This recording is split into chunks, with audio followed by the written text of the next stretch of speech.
नमस्कार दर्शकों कुख्यात गैंगस्टर अमन साहू का झारखंड के पलामू जिले में एनकाउंटर कर दिया गया। अमन साहू का आपराधिक इतिहास कई राज्यों में फैला हुआ था।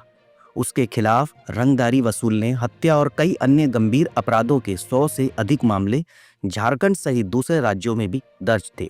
लेकिन आज वह झारखंड पुलिस के साथ मात्र 5 मिनट के मुठभेड़ में ही मारा गया। अमन मूल रूप से हजारीबाग के बड़का गांव निवासी निरंजन साहू का बेटा था। वह आईटीआई पास था। अपराध की दुनिया में उसने सिर्फ इसलिए कदम रखा था ताकि वह नाम और शोहरत कमा सके। अमन साहू ने 12वीं कक्षा के बाद आईटीआई में डिप्लोमा किया और एक मोबाइल शॉप खोली। इस दौरान उसकी मुलाकात कुछ अपराधियों से हुई, जिससे प्रभावित होकर उसने अपराध की दुनिया में कदम रखा। अमन पहला ऐसा अपराधी था जो मिनी जैमर साथ लेकर चला करता था। कुख्यात अपराधी अमन साहू आईटीआई तकनीक की पूरी जानकारी रखता था। शायद यही वजह है कि उसने कभी भी मोबाइल पास में नहीं रखा। साल 2020 में जब उसे रांची के तत्कालीन एसएसपी सुरेंद्र झा ने गिरफ्तार किया था, तब उसने ये कबूला था कि वह पकड़ा ना जाए इसलिए वह हॉटस्पॉट डिवाइस और जैमर रखता था। अपने बयान में अमन ने बताया था कि छोटे जैमर की पहुंच 100 मीटर तक होती है। मोबाइल टावरों से मिले सिग्नल के जरिए ही मोबाइल काम करता है, लेकिन जैमर टावरों से मिलने वाले सिग्नल को मोबाइल तक पहुंचाने ही नहीं देता। ऐसे में सिग्नल ना मिलने के कारण मोबाइल पर कॉल संभव नहीं होती।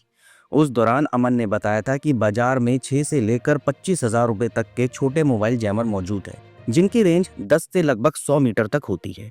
ये आकार में बहुत छोटे होते हैं, जिन्हें आसानी से अपने साथ ले जाया जा सकता है। बाजार में मिलने वाले छोटे जैमर का वजन भी 1 किलोग्राम से कम होता है। जैमर की वजह से पुलिस टेक्निकल सर्विलेंस के जरिए भी अमन साहू के मौजूदगी का पता नहीं लगा पाती थी। वहीं अगर कोई देख भी लेता था तो मोबाइल नेटवर्क नहीं होने के कारण तत्काल पुलिस को कॉल नहीं कर पाता था। अमन साहू जब तक जिंदा रहा उसने मोबाइल का इस्तेमाल नहीं किया।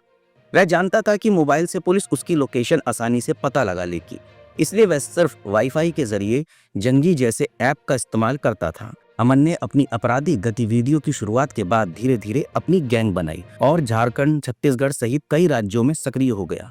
उसकी गैंग का नेटवर्क धनबाद, रांची, रामगढ़, चतरा, हजारीबाग, पलामू, लातेहार, बोकारो जैसे झारखंड के कई जिलों में फैला हुआ था। वह कोल माइनिंग कंपनियों, कोयला व्यवसायियों और ट्रांसपोर्ट फील्ड के व्यापारियों को रंगदारी के लिए निशाना बनाता था। अमन साहू को पहली बार 2019 में गिरफ्तार किया गया था, लेकिन 29 सितंबर 2019 को वह पुलिस की गिरफ्त से फरार हो गया। 3 साल बाद जुलाई 2022 में उसे फिर से गिरफ्तार किया गया और दुमका जेल में बंद किया। जुलाई 2024 में राष्ट्रीय जांच एजेंसी एनआईए ने उसके कई ठिकानों पर छापेमारी की, जिससे उसकी आपराधिक गतिविधियों का दायरा और साफ हुआ। कुख्यात अमन साहू बड़का गांव थाना से सितंबर 2019 की रात पुलिस कस्टडी से फरार हो गया था। इस मामले में तत्कालीन थाना प्रभारी को बर्खास्त तक होना पड़ा।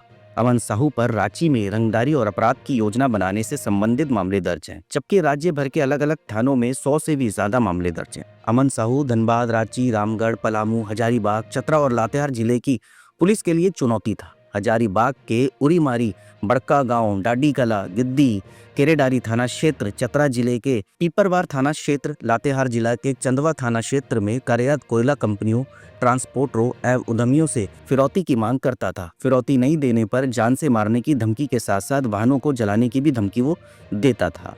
अमन साहू के बारे में ये भी कहा जाता है कि वह कुख्यात गैंगस्टर लॉरेंस बिश्नोई का करीबी सहयोगी था।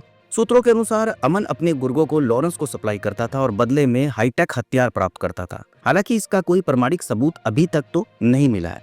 अमन साहू छत्तीसगढ़ के राजपुर सेंट्रल जेल में बंद था। 11 मार्च 2025 को पुलिस उसे पूछताछ के लिए रांची ला रही थी। तभी पलामू जिले के चैनपुर में उसके गैंग ने पुलिस की गाड़ी पर बम से हमला किया। हमले के बाद अमन ने पुलिस का हथियार छीनकर भागने की कोशिश की, लेकिन पुलिस ने जवाबी कार्रवाई करते हुए उसे मार गिराया।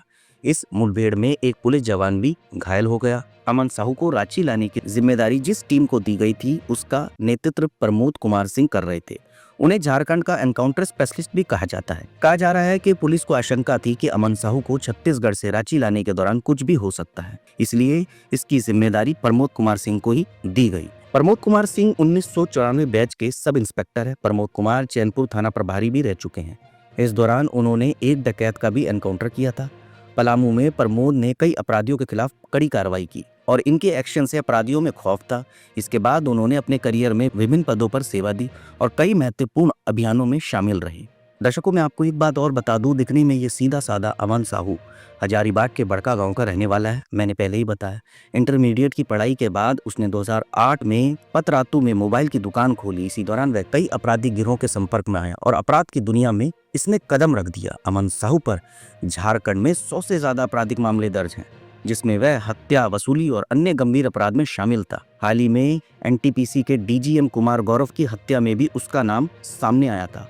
अमन साहू के संबंध अंतर्राष्ट्रीय गैंगस्टर लॉरेंस बिश्नोई से भी बताए जाते हैं।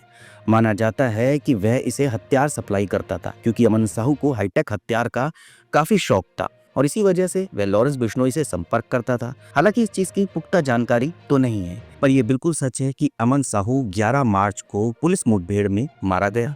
झारखंड से खौफ का दूसरा नाम अमन साहू हमेशा के लिए अब खत्म हो गया।